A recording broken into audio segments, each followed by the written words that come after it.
Good morning, everyone, and happy Friday. The market is not looking too good this morning. A lot of stocks are just, I guess you can say, slowly falling to the downside.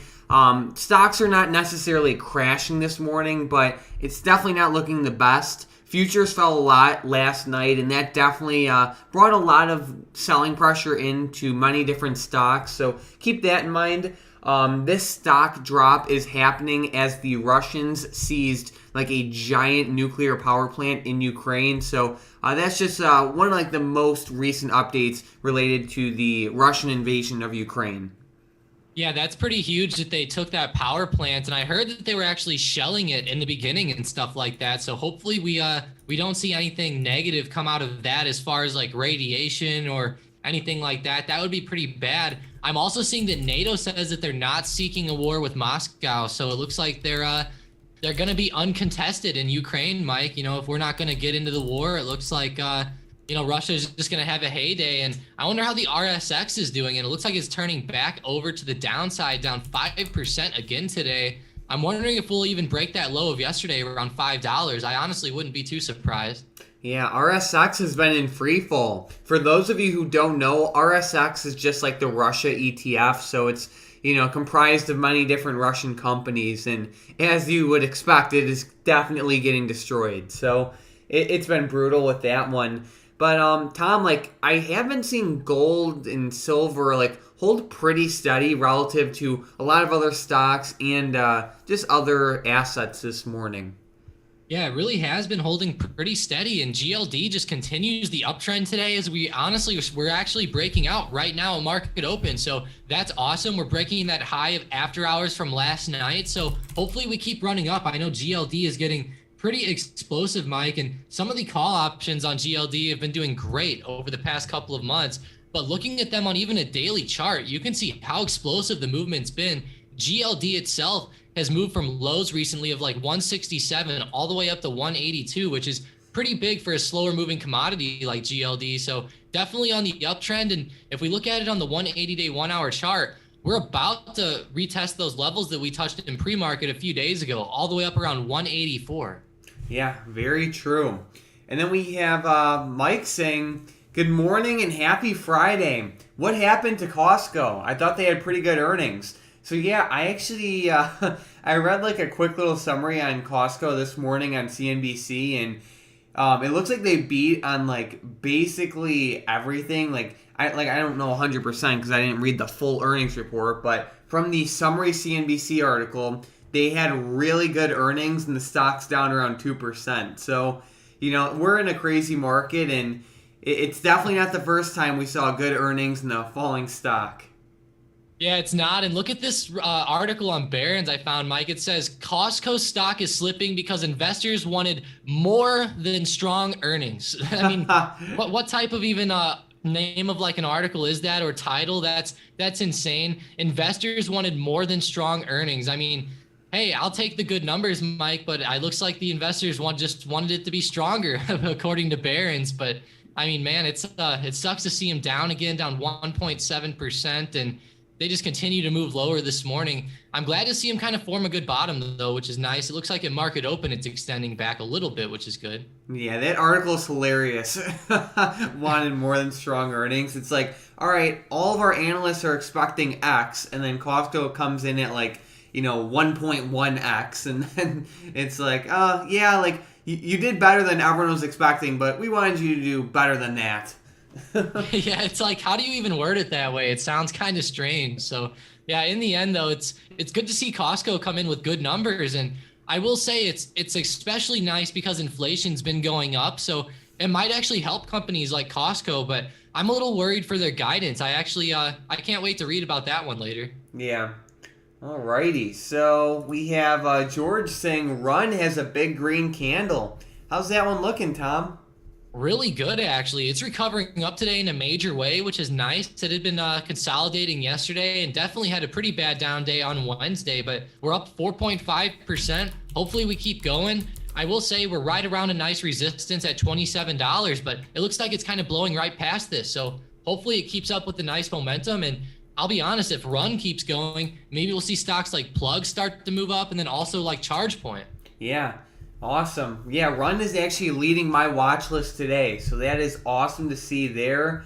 Tom, I will say that a decent amount of the growth stocks that I watch are in the green today. Of course, we have Run, but we have DraftKings up almost 2%, Square up around 2%, Zoom up 2%, Chewy up 2.5%. Netflix is up a decent amount. So I will say, like, even though the overall like S&P 500 has been pretty rough over like the past like 24 hours, the growth stocks aren't doing bad today. Yeah, they're really not. And I'll tell you what, over the past few days, we've been seeing a lot of the value stocks like Coca-Cola start to fly up. And we can see KO is getting rejected in a pretty big way today. Same thing with some of these other ones like Caterpillar. They kind of moved to the downside earlier this morning. So I'm glad to see the growth stocks kind of doing better. I know DraftKings is looking really good intraday, Mike. They just continue to break out to the upside today. And they actually are trying to break above 2150 right now. So maybe we'll see a nice run with that. Like you mentioned, almost all the growth stocks are doing well. We even have some of these space stocks like Astra Space coming back up in a big way, almost up 4%. And Mike, I know you mentioned RUN was leading your watch list. We can't forget about crude oil. Good old crude oil is up almost 5% again. Like, man, we need this to start slowing down eventually. Yeah, that's terrible. Gosh. Because what's the high for crude oil over like the past like week or so?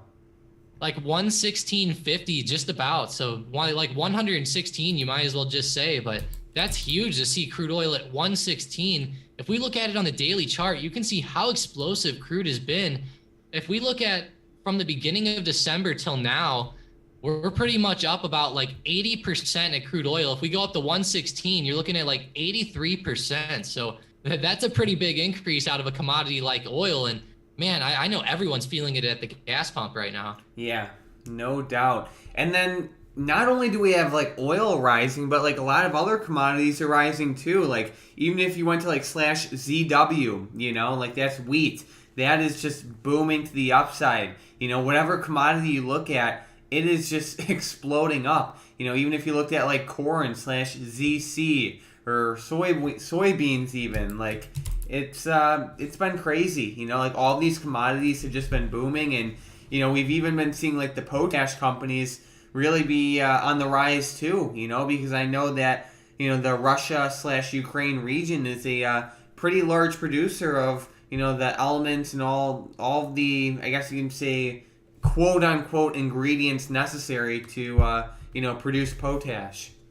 Yeah, and whenever I heard about that, Mike, I started like looking into Ukraine and everything they did, and I could not believe their ranks in the overall like exporting industry. Like we can see that like Ukraine was like top 5 in the world in corn exports. They were also like top 5 in the world in uranium, if not like one of the big players with uranium. So it was insane to see all the materials that come out of Ukraine. I could not believe their rankings worldwide. Like they were beating out a lot of countries like over in the Middle East that I would have never expected them to beat out. So I could not believe all the good numbers coming out of Ukraine, but that's going to be pretty strategic for Russia to take them. If they do end up successfully overthrowing Ukraine, I mean, they're going to have access to all that uranium, all those materials and stuff. So I guess from a strategic standpoint, it kind of makes sense why they would want to go in there, but man, their economy is getting hit so hard. I'm not sure it's going to be worth it at this point. I mean, I saw JP Morgan said they expect the Russian economy overall to drop 35%. And for an overall economy to drop that much, that's pretty big. That's giant. And then that they're going to really feel the heat. And I feel like at this point, Putin is not going to pull out. I feel like there's just too much at stake for him to leave now. So that's not good, obviously. And then also, with the sanctions and all that, and even with France and Germany seizing 2 yachts from the Russian oligarchs, like, I feel like overall that Russia's really going to be feeling the heat, and I feel like they already are, as we can tell by, the Russian ETF, but also, these Russian listed stocks on the London exchange basically lost all their value this week. Like literally, they literally lost like almost all of their value. Yeah, I think I actually still have this pulled up here. Yeah, here it is. It's the article on CNBC says London-listed Russian stocks are collapsing with trading now suspended. I know Mike covered this in yesterday's daily video a little bit more, but you can see that some of these companies are down in a huge way. Like Sparebank was down 99.72% year to date. I mean, this stock pretty much might as well have went to zero at this point. I mean, you're down 99.72%. Like, that's insane. Even like one of their oil companies was down 99.2%. So definitely bad drops out of those stocks. I could not believe whenever I was reading and hear about this yesterday, Mike, like for those stocks to go down that much. I mean, that's just so telling, I think, to see how the Russian economy is doing. And obviously these sanctions are not going to be good for them. Like, they're not going to be able to get some of the resources that they need and stuff like that. So who knows? I'm really curious to see how this situation ends up playing out, because for stocks to go down like 99%, that's insane in my opinion. Yep. True. All right, so we have Sean saying CLF 7 days straight. Yeah, this stock just keeps on going, Tom. Looks like the 7th green day in a row, just like Sean said. It has been so consistent, and we are getting pretty close to that resistance level, right around like $26.50. Yeah, we are. That's a huge resistance up there. I hope we can finally break it. This will be kind of like the third test of it, so maybe we will see a nice move up. But like you said, like 7 green days in a row, this is getting insane for some of these stocks. And just don't discount commodities right now, guys. I feel like some of these companies that deal in commodities, kind of like CLF, are just awesome to play in the short term. And you don't have to like necessarily buy these and swing them for multiple weeks or anything like that. But as far as day trades go, I mean, just look at the movement. Every morning, we're just continuing to move higher and higher. So it could definitely make for some pretty good trades if you're eyeing it up. So I really like these companies. CLF is looking good. We have MOS moving to the upside. IPI is another one with those potash plays. And it's nice to see these companies that focus on commodities just continue to kill it. As we know, GLD and oil are flying. Yep. All right, how's the market overall looking, Tom? I see that we're down around 1%. Yeah, we are. We're down 1% today, and it looks like we are turning back over at market open. I know last night it got pretty scary in after hours there when the SPY dipped all the way down to that 428 support.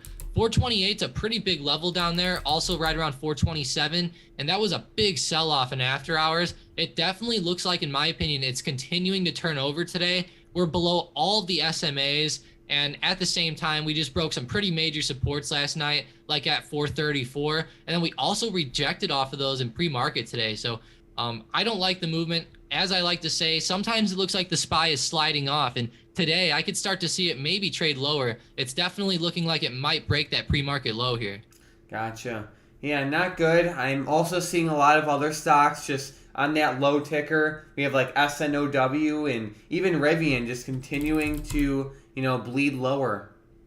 Man, Rivian's still going down. Let's see that. They're all the way down to $48.88. I believe this is an all-time low on Rivian, and it is. They actually broke below $50. Not good. I know that there's some big investors in this one, like George Soros, and hey, I'll bet some of these countries are happy George Soros is losing on this one. With the way he's manipulated some currencies in the past. But man, I can't believe this one's down this much, and we do have earnings coming up pretty soon, actually, on Rivian. Believe it or not, it looks like on March 10th we will be reporting. So definitely look out for that. We're going to have to see some good production numbers and stuff. And out of rival companies like Lucid, those numbers have been getting terrible. So hopefully Rivian reports better than Lucid did. Yeah, that is true.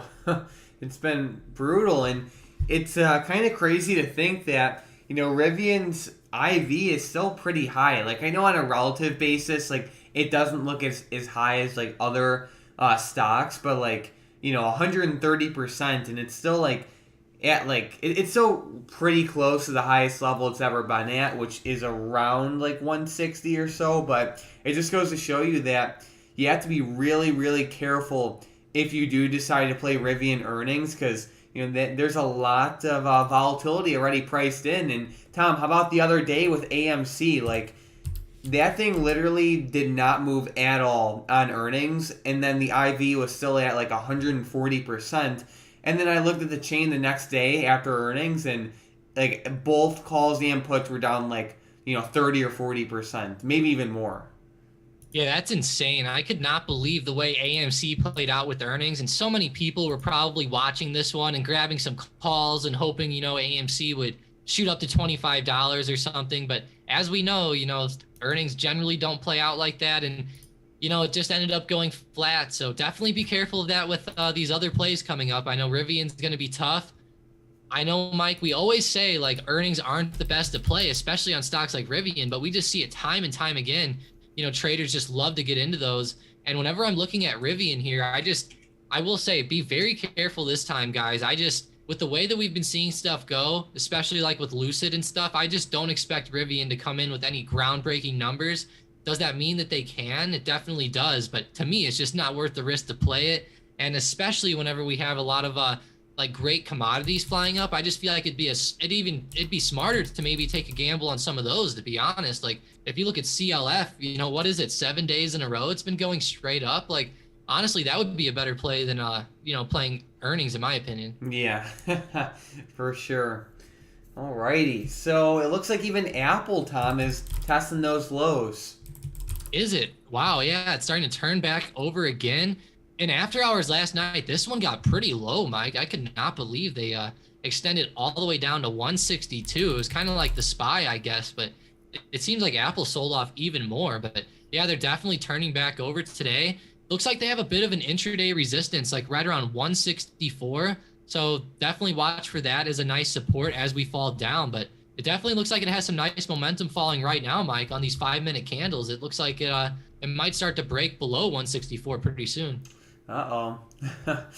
All right. How are the bank stocks doing? I know they were looking terrible earlier in the week. Yeah, they were actually. Let's see it. JP Morgan, they continued to go lower today, down another 2.8%. I was hoping to see the banks do a little bit better. I know that initially whenever Powell had his testimony on Wednesday, the banks did pretty good and they held their ground and recovered up a little bit. Yesterday, they ended up falling back off, and obviously today at market open, it took a pretty big tumble to the downside in JP Morgan's case. So definitely not looking good. And we are retesting that low from earlier in the week, Mike. So yeah, the banks are looking pretty brutal. And I guess it's just everything going on with Russia. And then obviously that might affect how rates are going to be raised. Possibly they won't be raised as aggressively, but kind of like what Powell said this week, he's not quite sure yet how the Russia situation is going to affect the Fed's decision. So we'll have to see what the Fed talks about at their next meeting. Yep. All righty. Are you watching any specific plays today? Do you have any like favorite setups in mind, or what are you looking at? Yeah, some of my favorite plays, they are actually to the downside, unfortunately, and a lot of them are with some of these airlines, Mike. American Airlines is just getting utterly destroyed this week. I don't know like what's been happening to the airline industry.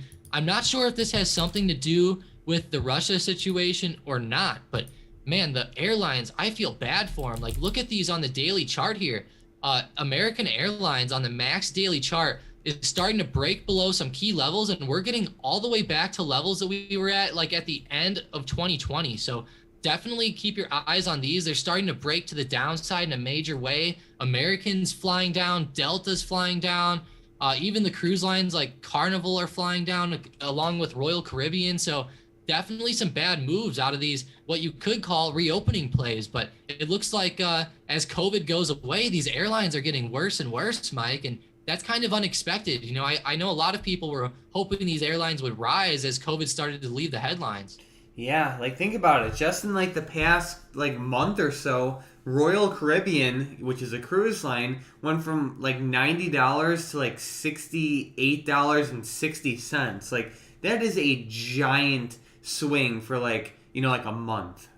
Yeah, we're almost down 25%. So the stock almost took a whole quarter off of its value. So definitely terrible. And we're falling below that key $70 support today. And it is getting some pretty good momentum to the downside. So definitely keep your eyes on this, guys. And then I'm also keeping my eyes on some of these chip stocks, Mike. I know that Micron is also selling off in a major way, which is not good. I know that Micron has been doing pretty well lately, to say the least. And then Qualcomm's also starting to fall over, and I wonder how AMD and Nvidia are doing, and looks like they're starting to fall over as well. So we're seeing some pretty bad moves today out of the chip sector, and looks like especially in MU's case, it's really flying down. It's down 4, almost 5% here. Yeah. Wow. Yeah, that's bad, Tom. MU down almost 5%. How are like the other chip stocks doing?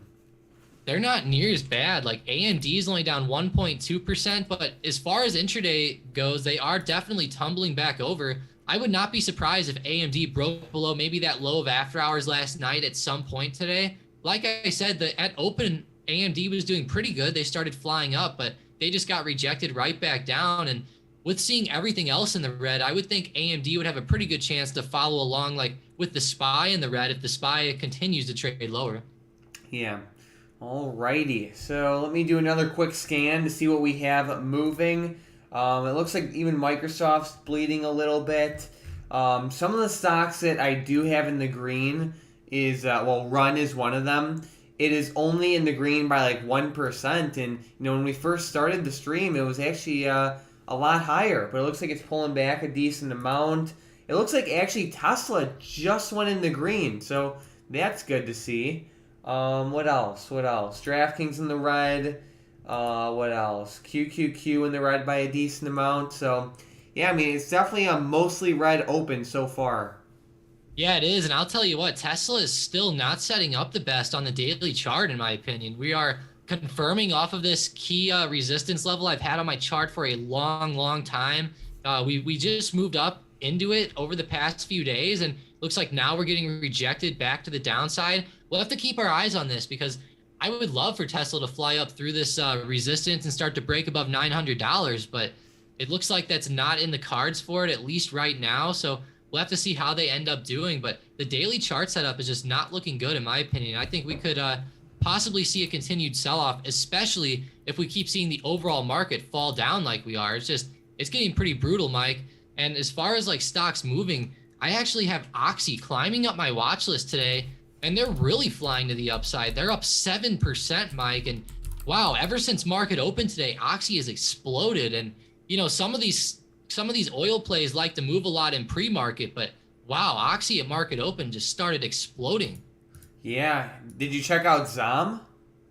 ZOM, I know it was only up like 1 point something%, but it was still breaking out pretty well. Yeah, it looks like it is still breaking out. ZOM's a little bit of a slower mover, so it doesn't move like Oxy, but it's definitely breaking out too, Mike. It's actually above $82 now, which is getting kind of insane. And I know that, we had that oil play for a while there. I'm really glad that I got rid of that at the right time because, man, oh man, these oil plays started flying. Yeah, good call on that one. But yeah, I mean, it's crazy when you look at some of these like oil and commodity plays because they're just booming. That we're seeing a boom that we haven't seen in a long time.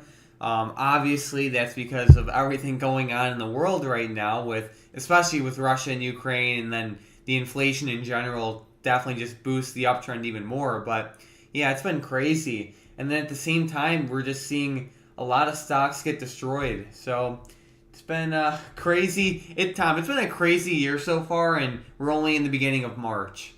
Yeah, exactly. We're only 3 months in, so not even. Definitely some more volatility to come this year, guys. Definitely be careful with it. It's going to be a fun time. And Mike, I know that at the beginning of the year this year, a lot of people were talking about all of those crazy statistics that I remember there was a whole bunch of comparisons saying that like if we had a red January, like the chances of having like a red year, like I forgot the exact numbers, but at the beginning of the year, I saw so many different articles like comparing the statistics from the past and saying that we were due to have a pretty big downturn just given all the movement that we had compared to those statistics from the past. So I don't know. I mean, it looks like a lot of the analysts, you could say, were, I guess, anticipating it. But at the same time, I mean, obviously market conditions are always changing, but it's just weird to see how some of those statistics did end up working out in a good way, actually, which is kind of insane. Yeah, that's true. But keep in mind, we still have a lot of time till the end of the year. But yeah. Oh yeah. Yeah. But yeah, I definitely know what you mean. Awesome. Yeah, we have a lot of time to go, and there'll be a lot of recovery, hopefully, throughout the year. We obviously can't just go straight down all year. I mean, it could happen, but if we go back to if we go back in history on like the SPY or something like that, and we look at like a max weekly chart, the only times that we've went down for like a whole year straight were like during the dot-com bubble and then during like 2008. Besides that, normally the SPY just takes these little downturns for a few months and then recovers right back up. So hopefully we're not seeing a big crash like we had in the past. But man, at this point, like we're getting pretty low on the SPY. I'm getting a little bit worried that we might start to see a crash now, especially with all the Russian stuff going on. But, I'm praying that the market starts recovering like normal. Indeed. All right, I have Lockheed Martin on the breakout scanner, Tom. It looks like it's really holding its ground. It's like really close to its all-time high. It really is, and with these commodity plays moving up, I would not be surprised if Lockheed kept going up today. Looks like it definitely has that momentum going, and I know there's a few other ones like Northrop. Looks like they're having a pretty good day as well, and then also General Dynamics is holding up decent, but I would definitely say like Lockheed and Northrop are looking like my favorite personally. Yeah, I think those two are looking pretty good. Northrop looks like it's about to break out above like 457.50, which is a pretty big resistance from this week. And Lockheed looks like it might try to go up and break out above 460 today. So hopefully we continue to see the movement. It's already up 1%. And I feel like this one might be a pretty good day trade today if it does continue. Yep. And then Jerry said, analysts were right, but no way they predicted a war. Yeah, 100%, Jerry. And just another thing, like with the analysts is like, there's a saying, it's like, the analysts correctly predicted, like, I don't even know, like 100 of the last 5 recessions. Like, because if you think the market's bearish, I guarantee you at any time you can find someone on CNBC saying that we're going to see a market crash sometime within the next couple months. And if you're bullish, you can find someone saying, all right, we're going to see the biggest bull rally that the world has ever seen very soon. Like, these analysts are always saying things to the upside and the downside. And while the statistics in the beginning of the year, like Tom was suggesting, like, if you have a red January, then historically there's like a 70% chance that you close the rest of the year red. That's just a random example. There have also been a lot of other times where like analysts are like, all right, well, this week historically is the best week for the market. Now it's time to buy. Or it's like, this specific day historically is the best day for the market. But it's like, sometimes that data can be so skewed where it's just like ridiculous. Like, just take everything with a grain of salt, because like, no matter what your bias is, you can always find someone out there, some analyst that like agrees with that like bias in a very amplified way. Yeah, you definitely can. And with social media getting the way it is now, Mike, like everybody has everything tailored to them. Like if you hate hedge funds and all that stuff, what's Facebook going to show you on their feed? They're going to show you anti-hedge fund news articles and stuff about AMC and GameStop and stuff like that. And like Mike said, if you're bearish on the market, it's probably going to feed you articles about analysts expecting the market to crash and different stuff like that. So definitely take everything with a grain of salt, especially nowadays with how information gets fed to us like we're animals. But in the end, I mean, it looks like SPY is definitely turning over, Mike. Definitely take those analyst expectations with a grain of salt. I just thought it was interesting how those statistics did end up, at least they're working out right now. We are seeing a bit of a pullback after everyone kept saying that, but it's definitely funny to see, Mike, how you pointed out, like some of those analysts will say, yeah, the third Tuesday every year in March, we'll see a market pull down or something. And it's like, yeah. Man, like I get that it might have went down, maybe like 10 of the past 15 times or something, but to bring up like one specific day once a year, it's like, come on, like there's no way that could like accurately play out, especially with like the Russia situation going on. Like, sure, it might just coincidentally happen, but wow, I mean, at least the statistics at the beginning of the year have a little bit more value than some of those analysts just straight up guessing. Yeah, you'd like to think, right? Yeah, I mean, looks like it worked out this time so far, at least. Yeah, so far. But like sometimes I see like the most ridiculous statistics. It'll be like kind of like you said. It's like, all right, like out of the past 10 for like the past 10 years, on the third Tuesday in March at 10 a.m. Eastern time, we've seen a run up, 90% of the time. It's like, come on, you know what I mean? Like sometimes you can just, it's just like ridiculous sometimes the stuff you see. But it looks like Jerry's saying, you guys seeing Tesla? He said he's watching Tesla, so let's take a look. Uh-oh. Yeah, it's trying to come back. I'm looking at it on the daily chart here. It's not really up too much compared to yesterday, but going onto the 5-minute chart, it is extending up in a pretty big way. So hopefully we see it continue. I know there's a big resistance up there around 880 to 890. So definitely eye it up as it starts to rise. It could be a pretty good day trade today, if we do see the momentum keep up. And hey, I'm glad to see it. I'm someone who hopes Tesla does good. I'm a big fan of Elon Musk's. Yeah, I also like Tesla going up because it brings in positive sentiment to the market. Like when you have like a giant company like Tesla moving up, it makes it easier for other stocks to move up too. Yeah, definitely. And I hope to see that EV market recover. I know that some of those EV stocks have been getting brutal, Mike, and I hate to see them keep going down. So hopefully Tesla does bring some positive sentiment, and we definitely need it within that type of market, especially with how Lucid's been doing. Yep. All right. So we have Johnny saying, guys, again on a margin call, what is better, selling at the money calls or buying puts on AMD, for example? So, question though. So, Johnny, we'll answer this question, but when you say selling at the money calls, are these covered calls or are these selling at the money naked calls? So, once you give us that answer, we'll come back to the question, but that's pretty important. So is it naked calls that you're selling or is it covered calls? But then we have George saying, workhorse leading my watch list. Uh-oh, donkey horse, Tom. Yeah, Sean better be in here. That's going to be hilarious. I can't believe that one's leading the watch list today. It's up 3%. Wow, it is starting to move up, Mike. Who knows? It looks like it's retesting those highs we had right around market open here. Maybe we'll start to see a breakout. Yeah. Hopefully. I have not watched this one in a while. Like, it was running up the other day, and, like, I touched on it for a second. But besides that, I haven't been playing it or watching it at all.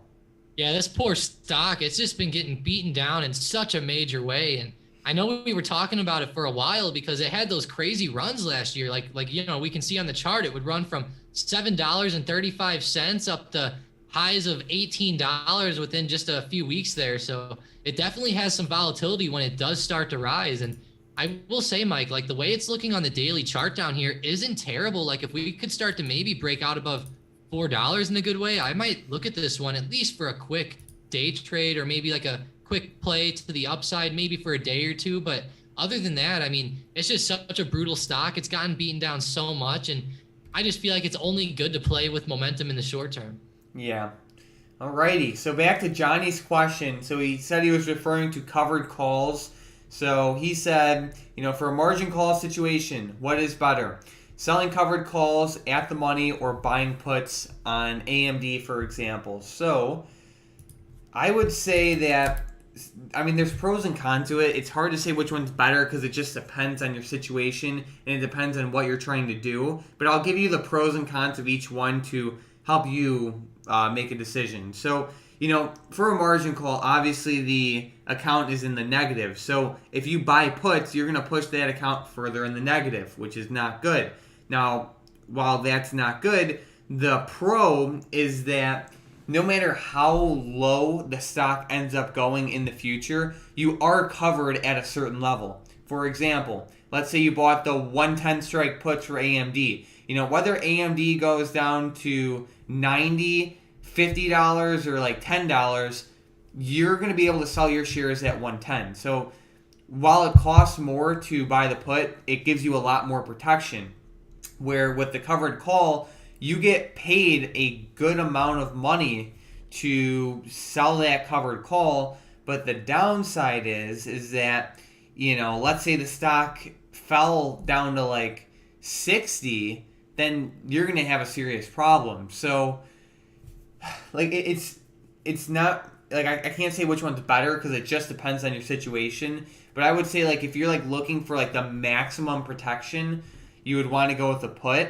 Where if you are trying to, I don't know, like if you're looking for less protection but actually like a paycheck, then check out the covered call. And then what you could also do, which is kind of like a mix of both, it's called an options collar strategy. I've used this in the past on some stocks. What you can do is you could sell the covered call, and then you could take the proceeds from the covered call and then buy a put. So then it's just kind of like both of them, and it protects you that way. So definitely check out the collar strategy. You know, like I don't know what your cost basis is on AMD shares, but let me check out the AMD chain really quickly. Let's see. So like if we went to like the April chain, you know, you can sell like the 120, you could sell the 115 call for like $750 right now. Then you could turn around and buy like the 105 put for like 620. So you can get paid like around $100 to essentially get a covered call and a 105 strike put on AMD for the April expiration. It sounds pretty good, to be honest, Mike. That sounds like quite a bit of money on a stock like AMD. I know that AMD is pretty big, but I mean that is quite a bit of money there, especially on like that cover call scenario. So I think it sounds pretty good, and it sucks to see that you're in the margin call, obviously. And one big thing, Mike, is like if he's in the margin call, you know, like realistically, do you think that this will have a chance to like really get him out of that at all, or like because you know, like in the end, I mean, I feel like that the strategy might not, you know, obviously like if you're in the call right now, like by the end of the day today, I mean, you might get in some more trouble. I don't know what kind of stocks you're holding, but definitely look at that because it's going to be pretty important, Mike. Like you said, in some of those scenarios, like if you would just buy puts, it would push his account further negative. So you definitely have to be careful with some of these situations. Yeah, I would say that the use of like options in this scenario are not going to be what takes him out of the margin call. What takes him out of the margin call will be his stocks moving back up. But what the, you know, puts slash covered call will offer is like damage protection. You could say it's like, all right, like let's say you bought the AMD shares at 150 and now it's at 110. It's like, all right, that's bad, but what if it drops down to 70? Then we'll have a lot more of like a problem. So, you know, the options are just in place to just limit the damage, you know?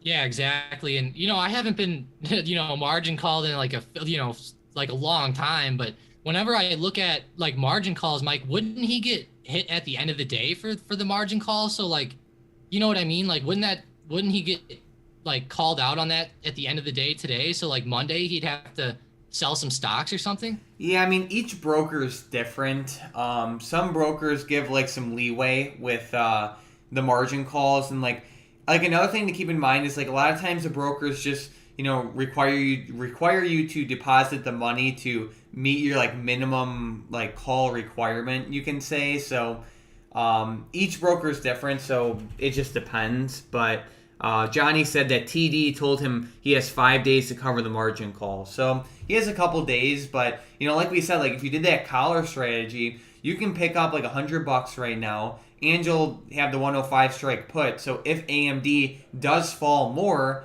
then you're protected, and like I said, you're getting paid to buy that put because you know you might sell the 115 call, which you know pays you. You know, so it's a tough situation, but there are ways to protect yourself, like we discussed. Yeah, I think that'd be a great way, Mike. That way you said there with the collar would be awesome because it's paying you. So that's what you want, obviously, is more money in your account, especially over the next 5 days. So I think that would definitely be the way to go there. Yeah, it's great because it has the pros that it pays you from the covered call, and it's also great because it has the the unlimited downside protection because you own a long put. The only con is that like, you know, if the stock blasts up to, you know, let's say, I don't know, 130, then you miss out on some gains, but that just might be the price you have to pay for this situation. Yeah, exactly. It sucks when you get in these situations, but sometimes you just have to try to dig yourself out the best way possible. So hopefully that does help you out a little bit. And to be honest, I'm hoping to see AMD start to turn around pretty soon. I know that we've been eyeing them up on the daily chart for a long time, Mike, and they continue to just stay beaten down here. Like we've been waiting for them to maybe bounce off that $100 support and start to go back up. And it did try to at one point, but it came right back down. So I'm really curious to see how these chip stocks will fare over the next few months. Like personally, like I would think they could pull back a little bit more. And like for example, I would have a feeling AMD has a chance to go below $100 over the next few months, especially if we keep seeing the market sell off with the bad Russian news. I just think that Russian situation just continues to get worse. And for me, if the SPY keeps going down, I'll really expect these tech stocks to fall. Yeah, for sure. It looks like even just on like a different note, it looks like Ford's even trading a little bit lower today. Did you see that one?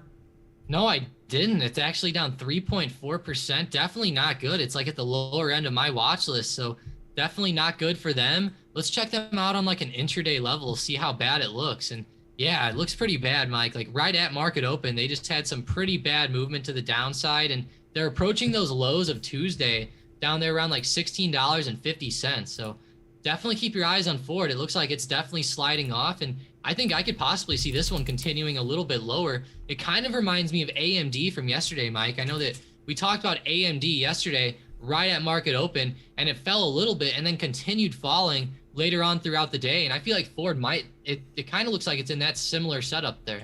Awesome. Alrighty, so we have George saying, Tom, your day trade of the day is killing it. Should be hitting resistance about now, I guess. Is your day trade at resistance, Tom? Yeah, let's go check it out. We have Lucid down here. It actually is exploding to the upside. It actually already played out very, very well today. At market open, it exploded right then, so that could have been a good entry, but even like later on, it fell down and then started flying right back up above it. So it could have made for a pretty good day trade if you would have played that second breakout. As long as you didn't sell out on the first breakout, then it would have been a pretty good one. It looks like it's up 2% and it's actually playing out well. But I will say, as far as like getting up to that resistance, there is a pretty big resistance up here. Let's say actually like right around where we hit, pretty close to like $23.70. So that looks like a pretty big resistance. But as far as my levels, we broke that resistance way earlier, actually. There we go, Tom. Yeah, your day trades have been pretty fire. Keep it up. Yeah, they've been doing pretty good. Like Lucid did great today. If we go check out Baba's from yesterday, let's go check that one out. You can see I played Baba to the downside. So these two red lines right where my cursor is were the main ones we were looking at. And it actually broke right below it at market open and just sold off pretty much all day. So sometimes these day trades might work out very, very well. It's actually pretty surprising to see how good some of them play out. And, I know that sometimes like when you create little channels and stuff like this, you can catch some pretty good moves. There we go. Awesome stuff. All right, so I am doing a couple different scans right now, Tom, and I will say we're just seeing a lot of selling pressure. Even the market itself is breaking lows right now.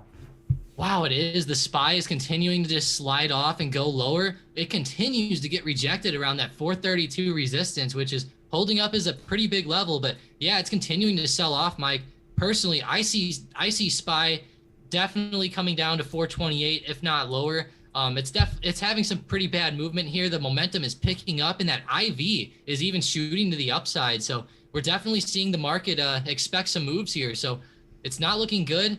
Definitely look at that 428 support, though. That's going to be a pretty big level. We touched that in after hours yesterday. So as we fall, we might start to touch on there, and it might act as a big support. So just be careful. But I like this momentum to the downside, Mike. It looks like it could make for some pretty good quick in and out trades here. Awesome. Alrighty. I mean, yeah, we're just seeing a lot of bleeding today in the market. Tesla is the only stock that is now green on my watch list, and it looks like it's about to go red. So lots of selling pressure there. I mean, gold's looking decent. I mean, besides that, just a lot of stocks are just selling off in a big way. Do you have any setups you see, Tom, or anything like that?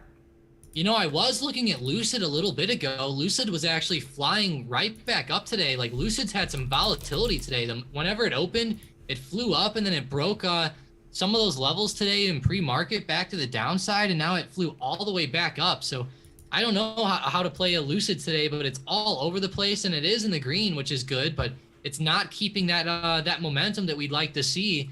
I know that earlier, Mike, we looked at some of these oil plays, kind of like Oxy and ZOM and stocks like that, I will say Oxy looks like it's turning back to the upside. If we look at it, it might start to break out above that $51.45 level that we just got rejected at over the past hour or so. So definitely eye up Oxy. I feel like if we start to break out, it could make for a pretty good intraday run.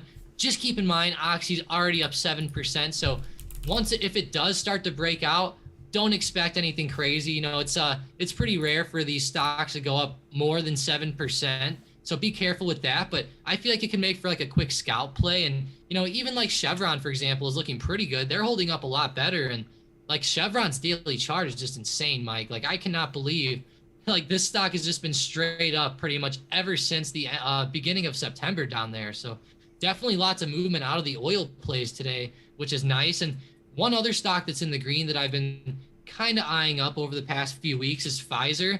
It does look like they're moving up in a pretty good way, and I'd like to see Pfizer start to break out again. I know lately they've been pulling back in a major way. Yeah, that is true. How's Moderna doing?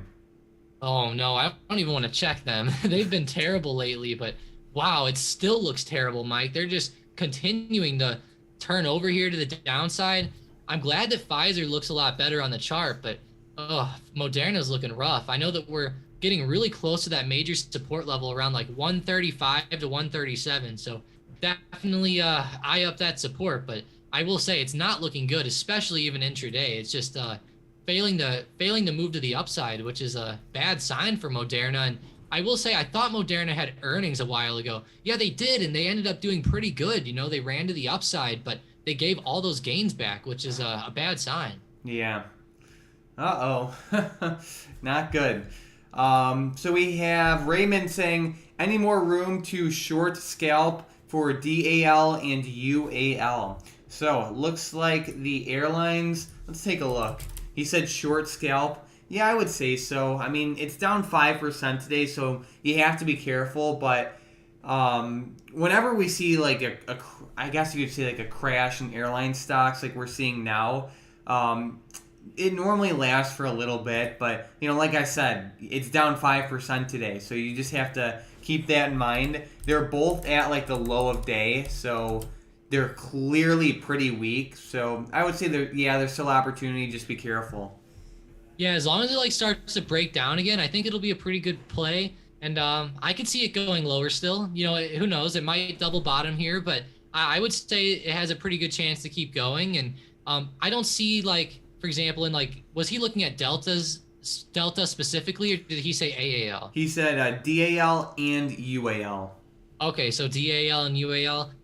Looking at like the 1 year daily chart, like I don't really see like any major support levels that we're approaching today. So maybe that'll help out these stocks. I will say the level that we're sitting at, Mike, believe it or not, if we extend this support level to the left, there was a big wick back on November 26th that we did bounce off of the level that we bounced off of this morning. So maybe that will be a big intraday support, but I don't know. Personally, I could see it going lower. You know, we're already down 4.7%. There's a lot of momentum to the downside. So I don't know what's going on with airlines, Mike. Like I said earlier, I would have really expected them to start to go up, especially because over the past few weeks, we haven't been hearing about COVID at all. Ever since Russia came onto the market, I haven't heard anything about COVID. I haven't heard mask mandates. I haven't heard of deaths. I haven't heard of anyone getting sick that I know.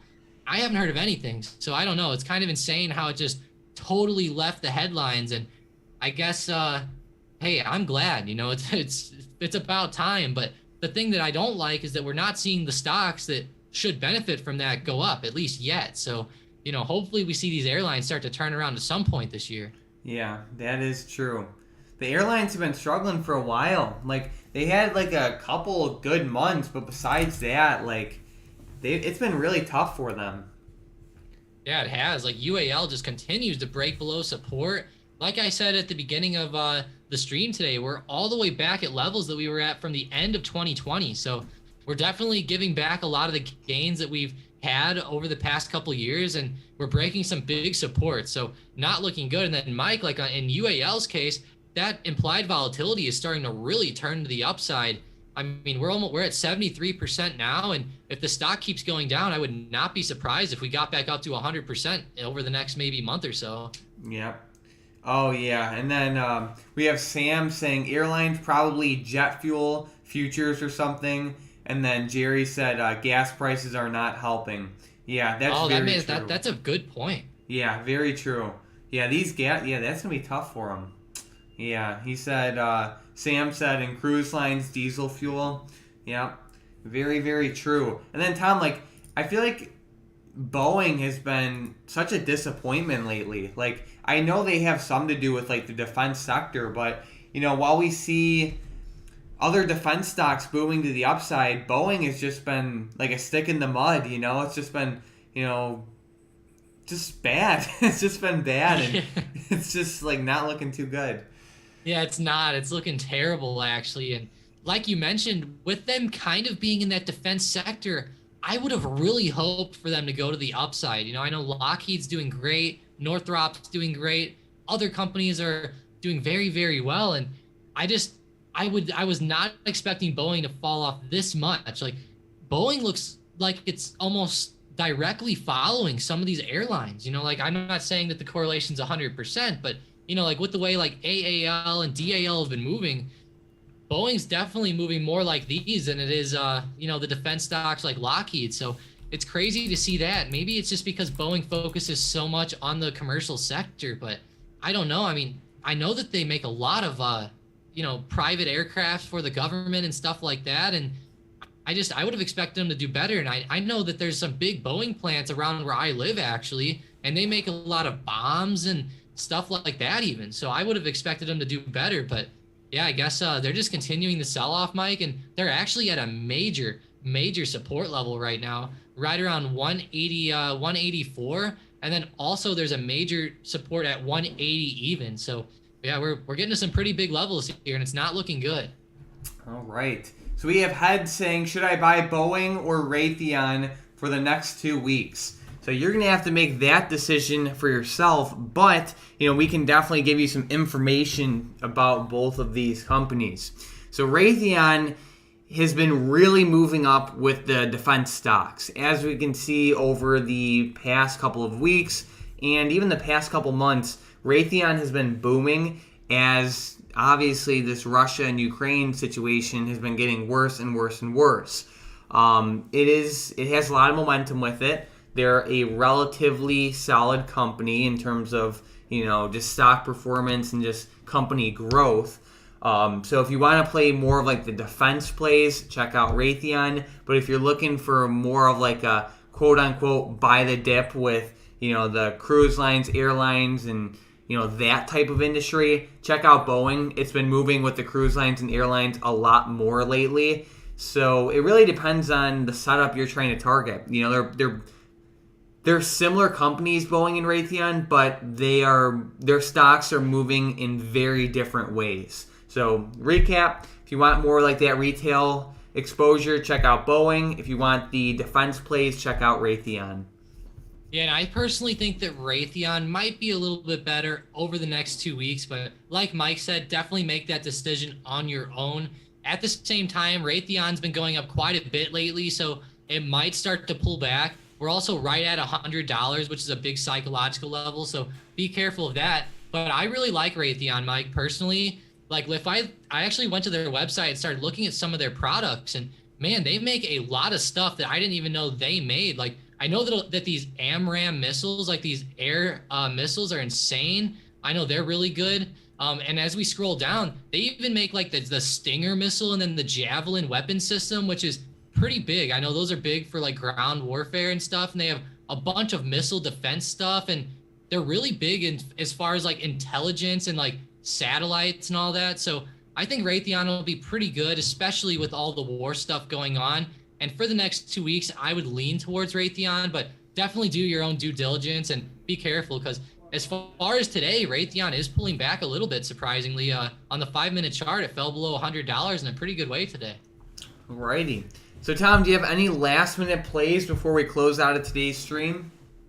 Yeah, I just maybe want to hit on these commodities just one more time, because Oxy just continues to break highs, Mike. We're all the way up to $51.95 now. Like I said earlier, it was already up 7%, and it could go a little bit higher. We're up to 8.7%. I wonder how high we're going to get today with this one. I mean, it just continues to fly up. I wonder how crude is looking. I wonder if crude is going up as well. And it looks like it is. You know, crude's back up to $113 a barrel. And with all the volatility lately, I would not be surprised if we retested 116 at some point today. It would not surprise me at all. But yeah, Mike, I mean, today, as far as like an overall market recap, we started off the day pretty good. You know, we had a lot of stocks running up like DraftKings early on in the morning. We had a lot of stocks moving up into the green. But as the days went on, my watch list has slowly diminished down into the red. The only things in the green are Pfizer, oil plays, gold, Tesla slightly in the green, Chewy slightly in the green, and then DWAC is slightly in the green too. But besides those stocks, every other stock on my watch list is in the red. And unfortunately, we have one of my favorites, AI, leading the way to the downside, down 8% as they're pulling back from earnings there. Yep. Alrighty. Good stuff there. And then we just want to personally thank everyone for joining. So thank you so much, Michael, Hunter, Whitney, George, Mike, Vicky, Sean, Jerry, Corbin, Johnny, Mike, Raymond, Sam, and Head. Thank you guys so much for joining today. We had a pretty good time, even though the market was pretty rough. So definitely be prepared for more volatility for the rest of the day and especially next week. Besides that, we hope you guys have a great rest of your day.